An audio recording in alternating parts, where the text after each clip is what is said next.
ప్రభువులకు ప్రియ దేవుని బిడ్డలారా, యేసయ్య ఈ లోకానికి దేవుని చిత్తము నెరవేర్చుటకు ఆయన వచ్చాడు.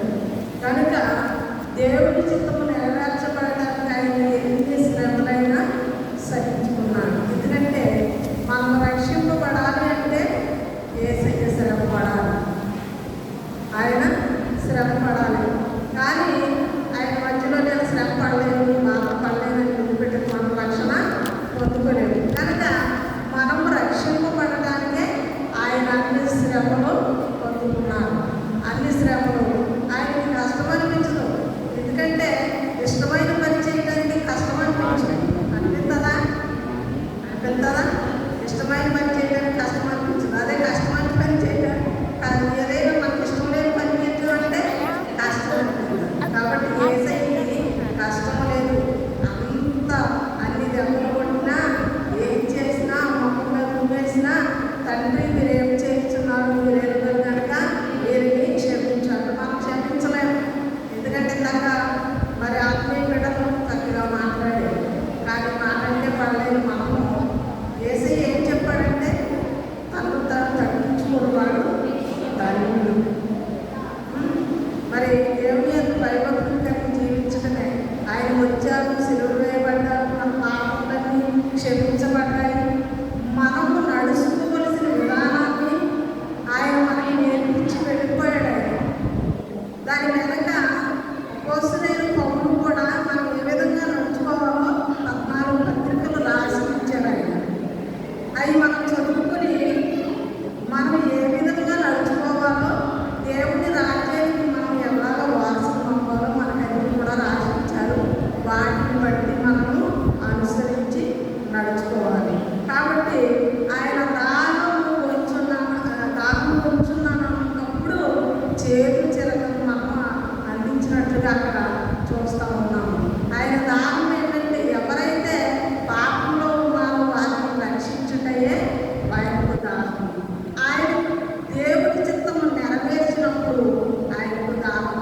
ఆయన మాట్లాడినప్పుడు, సమరయస్సుతో మాట్లాడినప్పుడు, ఈ దాహం అనే మాట కొరకు సమరయస్సుతో మాట్లాడినప్పుడు కొన్ని మాటలు మనము జ్ఞాపకం చేసుకుని మరి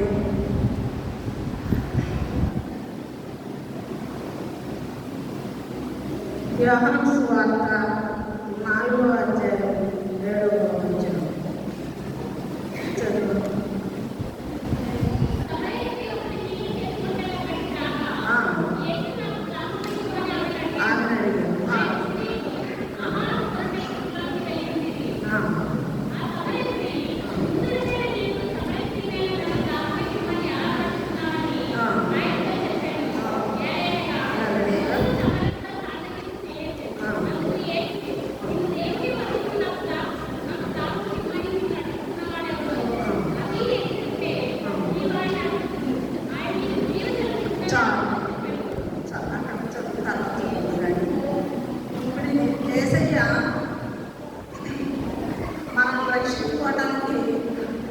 శ్రమ పడ్డారు. అలాగే వాక్యాన్ని కూడా బోధించి కొంతమంది రక్షించారు కదా ఆయన. ఆ సమయాన్ని రక్షించడానికి 50 ఏళ్ళకి వరకు నుంచి వచ్చారంట ఆయన. ఇంకా 3 మంది జనం ఉన్నారు. కానీ ఆమె రక్షించడానికి యేసయ్య అక్కడికి వచ్చాడు. అప్పుడు వచ్చి రాగానే ఆయన దాహం కిమ్మని ఆయన యూదుడు అయిన నీవు సంబంధించిన నేను దాహము ఎలా అడుగుతున్నామని అని అడిగింది కదా. అడిగినప్పుడు ఆమెతో సంభాషించి మాట్లాడినప్పుడు ఆమెలో ఉన్నవన్నీ కూడా యేసుక్రీస్తు ప్రభువారికి తెలిసి ఆమెను మాట్లాడినప్పుడు ఆమె చెప్పింది, నేను చేసినవన్నీ కూడా నువ్వు నాతో చెప్పు. మనం చేసినవి కూడా మాకు యేసయ్యకి తెలుసు. తెలియదు ఏది, రహస్యమైనది ఏది కూడా ఉండదు. అయినప్పటికీ కూడా మరి నేను ఇచ్చు నీళ్లు త్రాగు ప్రతి వాడును ఎన్నటికీ తప్పుకోకూడదు. అంటే ఈ లోకంలో ఎన్నో దానాలు మనకు ఉంటాయి. కానీ దేవుని యొద్ద నుండి పరిశుద్ధాత్మను వరము పొందుకున్నప్పుడు ఈ లోక సంబంధమైన ఏ దానం కూడా మనలో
దేవుని పిల్లలారా, మీరందరూ కూడా ఇక్కడ సమరస్తుని జ్ఞాపకం చేసుకున్నట్లయితే ఆమె రక్షించబడి అనేక మందిని రక్షించింది. ప్రభు రక్షించారు కదా అని దేవుడు మాట్లాడుతున్నాడు.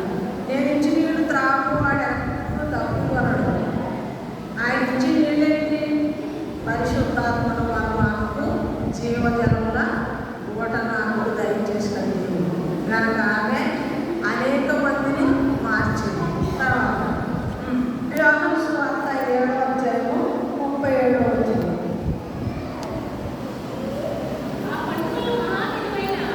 యోహాను సువార్త 7వ అధ్యాయం 37వ వచనమా? ఎవడైనా తప్పుకున్న ఎడల నా యొద్దకే రావలెను. ఎవడైనా తప్పుకున్న ఎడల నా యొద్దకే రావలెను. మనకి దేవుని భయభక్తులు కలిగి జీవించాలనుకున్నప్పుడు, దేవుని దగ్గరకు వచ్చినప్పుడు మనలో ఏమి కూడా కల్మషం లేకుండా దేవుడిచ్చే ఆ యొక్క పరిశుద్ధాత్మను వరకు మీరు అనగా పరిశుద్ధాత్మను చూచారు. కాబట్టి నేను కాదు, వాక్సమైనది కాదు, మన తయారైనది కాదు. దేవుని యొక్క పరిశుద్ధాత్మను వరకు పొందుకున్నప్పుడు మనకి ఏ భయము ఉండదు, ఏ దిగులు ఉండదు, ఏ బెంగం ఉండదు. అందుకని మాట్లాడడం ఏమైనా భయము ఉండదన్నమాట. ఎందుకంటే పరిశుద్ధాత్మను వారు అక్కడ సమరస్యం పొందుకొని అంత ధైర్యంగా ఊళ్ళోకి వెళ్ళిపోయి ఊరంతా తీసుకొచ్చేసి రక్షించింది కదా. అలాగా మరి ఎవడైనా తప్పుకున్న ఎడల నా యొద్దకే రావలేను. ఎవరి దగ్గరికి వెళ్ళినా మన పాపములు క్షమించబడవు, మన దోషములు క్షమించబడవు. ఈ లోకంలో ఉన్నంతసేపు ఇతరుల్ని తృణీకరించే స్వభావమే మనకు ఉండదు తప్ప ఇతరుల్ని క్షమించే స్వభావం ఎవరికి ఉండదు. యేసయ్యకు తప్ప ఇంకెవరి ఎవరికి కూడా ఇతరులను క్షమించే స్వభావం ఉండదు. వందనాలండి.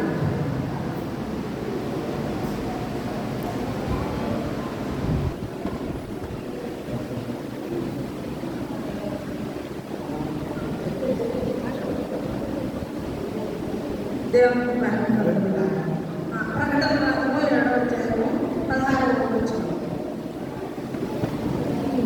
ప్రకటన గ్రంథము 7వ అధ్యాయము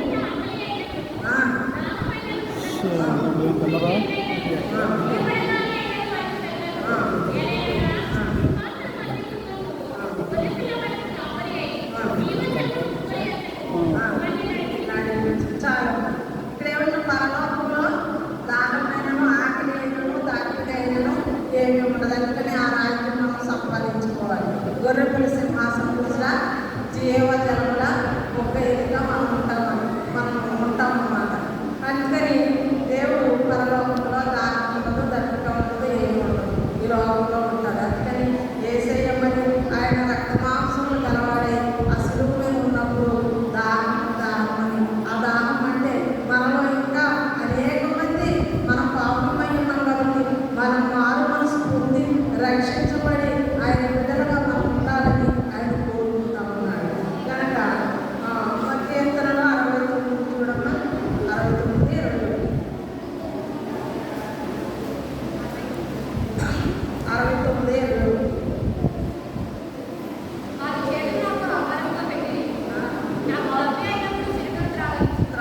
ఇది లేఖనం నెరవేరు. మరి గతంలో దావీదు గారు పలికిన మాట ఇది. అందుకని ఇక్కడ మరి కీర్తన గ్రంథంలో దావీదు గారు పలికిన మాట మరి యేసయ్య వచ్చినప్పుడు, ఈ లోకానికి వచ్చినప్పుడు అది నెరవేరుందని ఇది లేఖనము నెరవేరు. ప్రకటన గ్రంథము 22వ అధ్యాయం 17.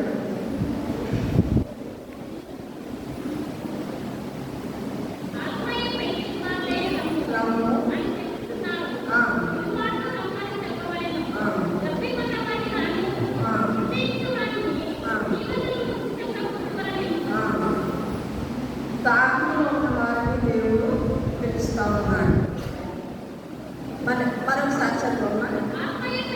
ఆత్మయ పెంట కుమార్తె అంటే పెంట కుమార్తె అంటే సంఘము. ఆత్మయ పెంట కుమార్తె పరిశుద్ధాత్మతో నింపబడిన వారై యేసుక్రీస్తును మనం ధరించుకొని ఆత్మయ పెంట కుమార్తెయు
ఆరో మాట ముందుగా మన ప్యారిస్ పాస్టర్ గారు మన సంఘానికి వచ్చిన్నారు.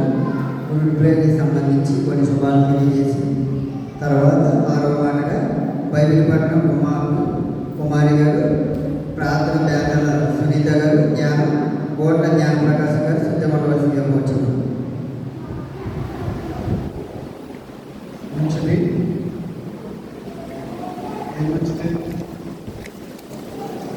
శుక్రవారం మంచి గుడ్ ఫ్రైడే